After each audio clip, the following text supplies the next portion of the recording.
రాష్ట్రంలో జరుగుతున్న ఎమ్మెల్సీ ఎన్నికల తీరు సరిగా లేదని అన్నారు జేఏసీ చైర్మన్ కోదండరాం. కొత్త రాష్ట్రంలోనూ పాత సంస్కృతి కొనసాగించడం బాధాకరమని అన్నారు. నిజామాబాద్ జిల్లాలో పర్యటించిన కోదండరాం కరువు నియంత్రణ కోసం ప్రభుత్వం ప్రత్యేక చట్టాన్ని తీసుకురావాలని అన్నారు.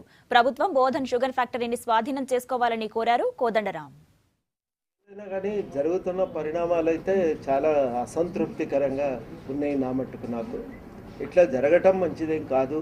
ఈ పరిణామం అనేది రాజకీయ అస్థిరతకు దారితీస్తుంది కాబట్టి కొంత జాగ్రత్తలు పాటించటము ఇందులో ఎవరిని అనటానికి లేదు. అన్ని పార్టీలు ఒకే రకంగా దాని వ్యవహారం నడుస్తున్న తీరు చూస్తే చాలా నిజంగా ఇది ఒక కొత్త రాష్ట్రంలో కొత్త రాజకీయాలు అనేవి పెంపొందాలనే ఆశపడతాం, కానీ పాత పద్ధతులు కొనసాగటం ఎవరికి కూడా ఇష్టం లేదు.